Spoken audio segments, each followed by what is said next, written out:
जीना नहीं बिन तोर जीना नहीं, जीना भी तो हो ही बेकार। मोर मोहनी ये सजनी दीवानी दिलदार, मोर मोहनी ये सजनी दीवानी दिलदार। खाना नहीं पीना नहीं बिन तोर जीना नहीं, जीना भी तो हो ही बेकार। मोर मोहना ये सजना दीवाना दिलदार, मोर मोहना ये सजना दीवाना दिलदार।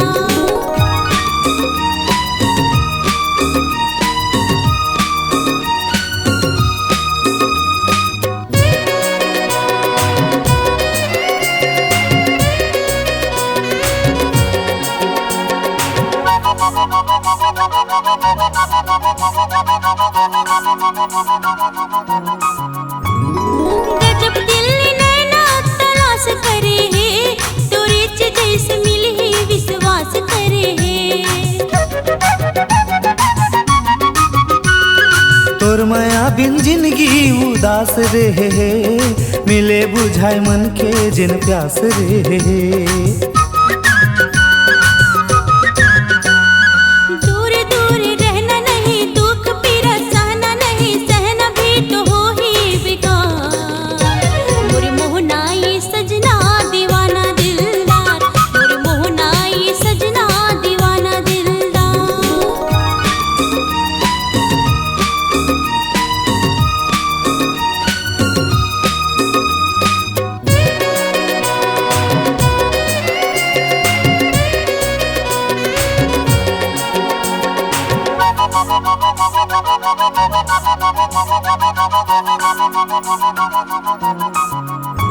तोर रूप झुलत रही थे मोर नजरे नजर माँ, छिन छिन तोर सुरता वो आठो पहर माँ। दुनिया में तोर खातिर तमाशा होवे झन, दगा खा के मन हाँ हताशा होवे झन। हीरा नहीं मोती नहीं गहना नहीं गोटी नहीं, सब तोर बिना ही बेकार। मोर मोहना ये सजना दीवाना दिलदार, मोर मोहना ये सजना दीवाना दिलदार।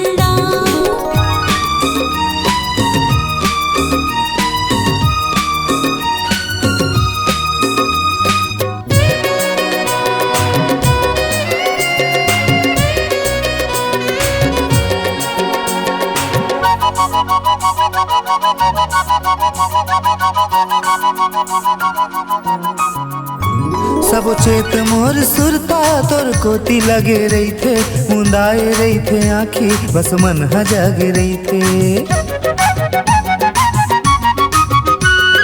16 सावन मोला जब ले लगे है, प्रेम प्यास मन ला मोर तब ले जगे है। लुक छुप के रोना नहीं, माया पाके खोना नहीं, खोना भी तो हो ही बेकार।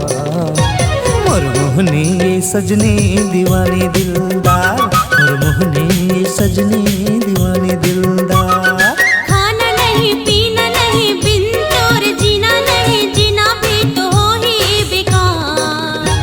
मोर मोहना ये सजना दीवाना दिलदार, मोर मोहना ये सजना दीवाना दिलदार। खाना नहीं पीना नहीं बिन तोर जीना नहीं, जीना भी तो हो ही बेकार। मोर मोहनी ये सजनी दीवानी दिलदार, मोर मोहनी ये सजनी दीवानी दिलदार। मोर मोहना ये सजना दीवाना दिलदार, मोर मोहनी ये सजनी दीवानी दिलदार।